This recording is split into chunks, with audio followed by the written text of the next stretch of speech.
দেখতে পাবি না এইসব বলে আর কত। হ্যাঁ guys, welcome back to my channel. আশা করছি তোমরা সবাই ভালো আছো, আমিও ভালো আছি। আর একটা নতুন ব্লগে তোমাদের স্বাগতম।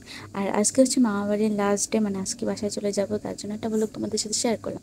তো এদিকে আমি সকাল সকাল উঠে খেয়ে দিয়ে নিয়েছি, আর এদিকে মামা হচ্ছে ইলিশ মাছ পাঠিয়েছে বাজার থেকে।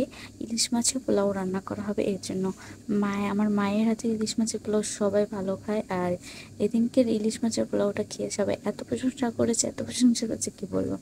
এদিকে মা হচ্ছে ইলিশ মাছ কেটে নিয়েছে, আর মা ওদিকে ইলিশ মাছের পোলাও রান্না করার জন্য এখানে চাল ধুয়ে রেখে দেন হচ্ছে ঝরে রেখেছিল। তারপরে এখানে কাঁচা লঙ্কা, জিরে বাটা, তারপরে সর্ষের তেল, দারচিনি বাটা, তারপর ধনে গুঁড়ো বাটা, এইসবগুলো দিয়ে মেখে নিচ্ছে হলুদ লবণ দিয়ে। আর এদিকে ইলিশ মাছটাও হালকা করে ভেজে নিয়েছে। তো এখানে মা পোলাওটা বসিয়ে দিয়েছে, আর এদিকে দেখতে পাচ্ছ যা যা মশলা প্রয়োজন, পরিমাণ মতো জল সবটা দিয়ে নিয়েছি। তো এখানে হচ্ছে বোম্বাই মরিচও দিয়ে দিয়েছে কোথায় একটা, আর হচ্ছে কাঁচা লঙ্কা। তো তোমরা দেখতে পাচ্ছ মা এখানে নেড়ে চেড়ে নিচ্ছে। আর এখানে মাছগুলো এখন দিয়ে দিয়ে তারপরে এখন কিছুক্ষণ দমে দেবে। এটা মানে দমে দিলে মাছটা অনেক নরম হবে আর খেতে অনেক স্বাদ হবে। আর এদিকে মা দেখতে পাচ্ছ যে ঝাঁকড়ে ঝাঁকড়ে নিচ্ছে, যাতে হাতার নাড়ার কারণে মাছ না ভেঙে যায়, তার কারণে। তো অলমোস্ট আমাদের পোলাও, ইলিশ মাছের পোলাও রেডি। এই যে, আর এতটা সুন্দর কালার এসেছে এবং খেতেও দারুণ হয়েছে। এখানে আর হচ্ছে মুগ ডাল, চিংড়ি মাছ দিয়ে শসা, তারপর হচ্ছে লেবু, আর হচ্ছে আস্ত ইলিশ মাছ ভাজা। আজকে দুপুরের মেনু এটাই। তো সবাইকে এখন মামি দিবে, তো আমরা খেয়ে দিয়ে তাড়াতাড়ি করে চলে এসেছি।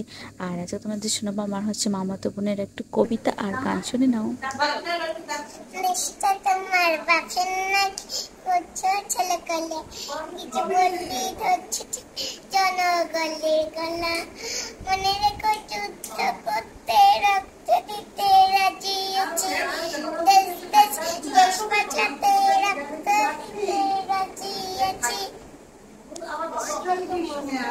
তাল গাছ ওই আমাদের উপরেতে, ওইখানেতে বাস করে কানা বগিচা, ও বগি তুই গাছ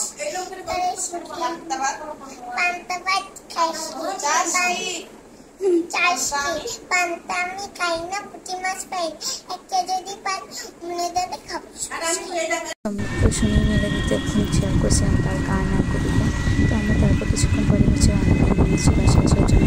বাসায় আসলে তো দিদাকে রেখে আসছে, খারাপ লাগে রান্না করে। আর এদিকে বাসায় এসে পড়েছে, এখন শুধুমাত্র একটু হেঁটে যাওয়ার পালা। তো বাসায় দিয়ে ফ্রেশ ট্রেশ হয়ে আবার তোর সাথে কথা হবে আনে। তো চলো আবার পরে কথা বলছি। আর বাসায় এসে মনটা খারাপও লাগে তার কারণে। Next day. তো কালকে তোমরা দেখলে যে আমি মামাবাড়ি থেকে চলে এসেছি। তারপর চলে আসার পর কোনো ভিডিওর ক্লিপস নেওয়া হয়নি। তো ভাবলাম যে ভিডিওটা এন্ড করি। মামাবাড়ি থেকে আসলে একটু মনটা খারাপ লাগে, তার কারণ হচ্ছে দিদা অনেক কান্না করে। যখনই আসি না কেন তখন সে কান্না করে আর যাওয়ার জন্য পাগল করে দেয়, না গেলে এটা হবে মানে, আর দিদাকে সে দেখতে পারবি না এইসব বলে আরও কত কিছু। তো তার ভালো লাগে না চলে আসলে। তো তখন আর কোনো ভিডিও করিনি। তারপর একটু রাস্তায় ভিডিও করেছিলাম, তো তারপর বাড়িতে এসে আর কোনো ভিডিও করিনি। তো আজকে হচ্ছে নেক্সট ডে। তো ভাবলাম যে ভিডিওটা এন্ড করা হয়নি, তো এন্ড করি। যদি আমার ভিডিওটির কোথাও কিছু ভালো লাগে তাহলে please like, comment, share and subscribe করতে একদম ভুলো না। আর প্লিজ প্লিজ প্লিজ সাপোর্ট করো। আজকের মতো টাটা, সবাই ভালো থেকো, সুস্থ থেকো, আর বেশি বেশি করে সাপোর্ট করো। টাটা।